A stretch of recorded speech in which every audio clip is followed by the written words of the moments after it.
Hey friends, imagine a world with no rules where even the strongest heroes aren't safe.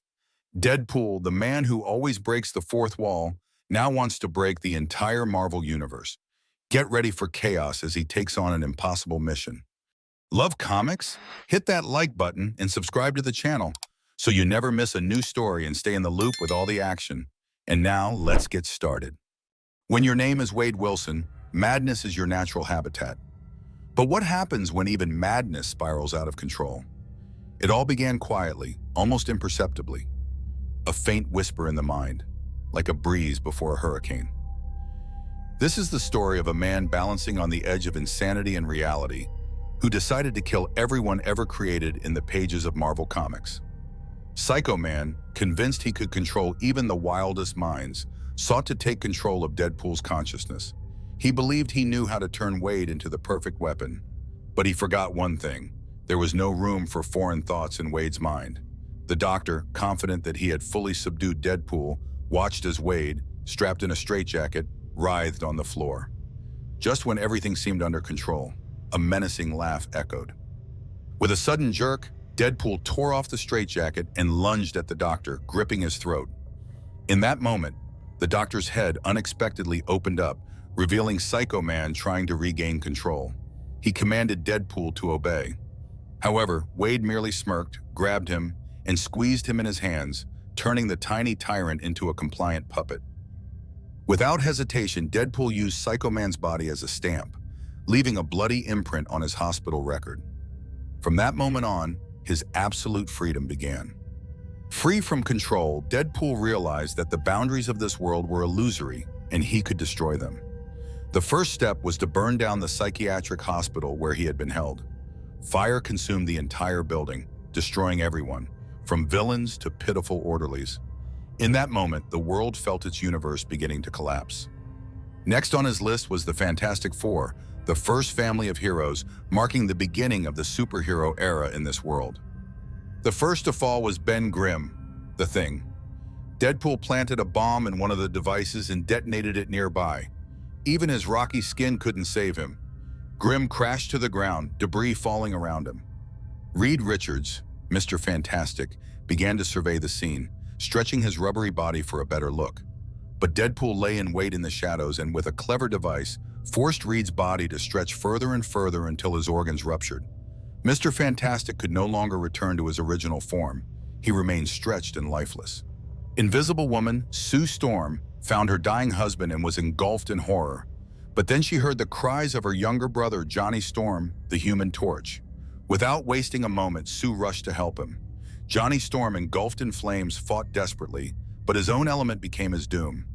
Deadpool trapped the Human Torch, forcing him to burn with such intensity that the flames consumed him entirely. Johnny screamed, but soon his voice faded. Deadpool slashed his throat, blood spraying and extinguishing in the flames, with droplets falling onto the Invisible Woman, who watched her brother's death.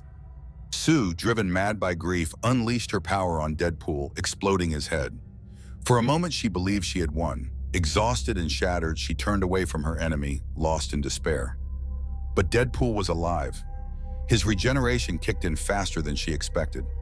Rising to his feet, he crept up behind her and delivered the final blow. A sharp blade pierced her back, and everything came to an end. The Watcher, who had always remained neutral, thought he could stay in the shadows. But Deadpool, with his unique perception, noticed him. He dealt with the Watcher, realizing that if there was no world to watch over, then observation became unnecessary. After the demise of the Fantastic Four and the Watcher, Deadpool began hunting everyone else. No one was safe, not even those considered harmless, like Howard the Duck. Spider-Man and Deadpool battled amidst towering skyscrapers. Peter swung between buildings, skillfully dodging Deadpool's attacks while trying to reach someone who had long lost touch with reality. Suddenly, Deadpool leaped forward, attempting to catch Spider-Man with the hook of his sword. Peter reflexively dodged, shooting webbing that snagged Deadpool's leg. He lost his balance and plummeted from a dizzying height, crashing headfirst onto the asphalt with a deafening thud. It seemed like the end. But for Deadpool, it was merely a moment before regeneration. As his body recovered, Peter landed nearby, continuing to speak, hoping to bring him back. Deadpool listened silently, allowing Peter to draw close. Then he abruptly raised a gun, pressing it directly against Spider-Man's chin. The shot rang out deafeningly. The bullet pierced the mask and went through Peter's skull. Spider-Man's gaze clouded, and his body slowly collapsed onto the asphalt. Hope vanished along with the echo of the last shot. The Avengers united, knowing that the fate of the world was at stake. A tense silence filled the room as Captain America, Iron Man, and the others discussed their strategy, but it was already too late. Deadpool had anticipated their every move. He was always one step ahead. Suddenly, a powerful explosion erupted. Deadpool used PIM particles to disguise miniature bombs that detonated right on the table where the Avengers were seated. The blast obliterated almost everyone. Only the strongest or luckiest remained on the battlefield. Luke Cage, with his unbreakable skin, was one of the survivors. He thought he had escaped death when he stood up, feeling only a slight sting from the explosion. But his victorious feeling was short-lived. Deadpool, ever cunning, had added mini bombs to his coffee, which Luke drank without hesitation. Soon, they began to rupture from within, destroying his seemingly invulnerable body. Meanwhile, Thor, the god of thunder, fierce and invincible, attempted to reach Deadpool. But Wade, using PIM particles, enlarged Mjolnir to an incredible size and hurled it straight at Thor. The hammer, heavy as a mountain, crashed down on the god, crushing him without a chance for salvation. The hammer proved stronger than the flesh of an Asgardian. The last of the Avengers was the Hulk, the embodiment of rage and strength. He tore Deadpool apart, unleashing his boundless fury, and it seemed he had triumphed. Satisfied with his power, Hulk left to find a secluded place to transform back into Bruce Banner. However, Deadpool was not about to give up. His regeneration kicked in instantly. He found Bruce in his hideout where he was trying to hide from the world, weakened and vulnerable. Wade, as always, was merciless. In the blink of an eye, he drew 2 katanas and beheaded Banner. In that moment, the last hope for salvation vanished, leaving only the bitter realization that his monster could no longer protect him. Deadpool seized Professor X and tortured him into sending a telepathic call to all mutants.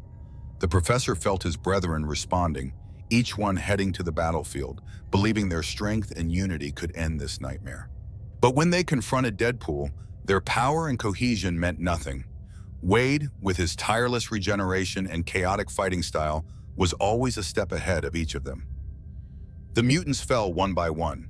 Cyclops, Storm, Colossus, Gambit, and all the others met their demise. Realizing his team was doomed, Professor X tried to penetrate Deadpool's mind, but what he saw was so horrifying that his brain could not withstand it. Wolverine was the last to stand in Deadpool's way, and their clash erupted with a ferocity befitting 2 of the greatest fighters. Deadpool knew that Logan's regeneration was almost equal to his own, so he devised a clever plan, luring Wolverine into a trap like a true hunter waiting for his prey. Deadpool used a carbonadium sword capable of stopping Wolverine's regeneration. In a decisive moment, he lunged at Logan and pierced him with the sword, blocking his ability to heal. Ensuring that his opponent could not rise again, Deadpool withdrew the sword and made one precise motion to sever Wolverine's head.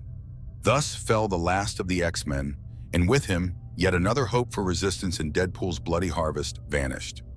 Deadpool used the Puppet Master to turn superheroes and supervillains into puppets, mindless marionettes obeying his will.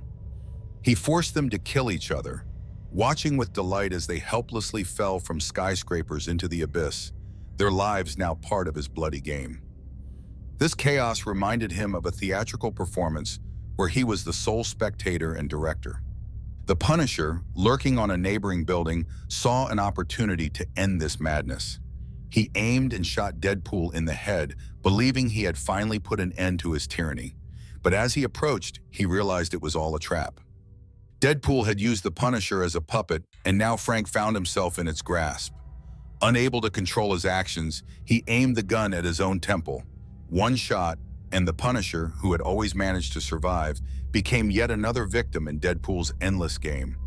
When all was dead, Deadpool turned his gaze to those who stood above the world. Thanos, the Silver Surfer, Galactus. He killed them one by one, leaving no chance of rebirth. Taskmaster, the last opponent Deadpool faced, was not merely a mercenary. He was a skilled mimic who used the techniques of various heroes to anticipate their actions. He was hired by the relatives of slain superheroes, craving revenge. With each of Deadpool's attacks, Taskmaster read his movements, adapting to Wade's fighting style like a chess player, calculating his opponent's moves several steps ahead. The battle erupted with incredible force, reaching the very core of reality. Taskmaster was one step ahead, finding perfect combinations, but Deadpool, with his unique unpredictability, sought out vulnerabilities, suddenly changing the tide of the fight. At one point, Taskmaster almost gained the upper hand, but Deadpool was cleverer. In a critical moment, Taskmaster became so engrossed in his strategy that he failed to notice he had walked into a trap. The Man-Thing, an ancient forest spirit, unexpectedly intervened, and Taskmaster found himself in its grasp, meeting a terrible death. But Wade did not stop there. He killed the Man-Thing as well, shattering reality itself. When the universe collapsed, Deadpool became more than just a character. He became the embodiment of chaos. He transcended the boundaries of the comic like an artist tearing the canvas to see what lies beyond. In that moment, he looked at us, at those who created him, at those who gave life to his mad adventures. His smirk, no longer eliciting laughter but full of sinister confidence, froze on his face. "You are next,"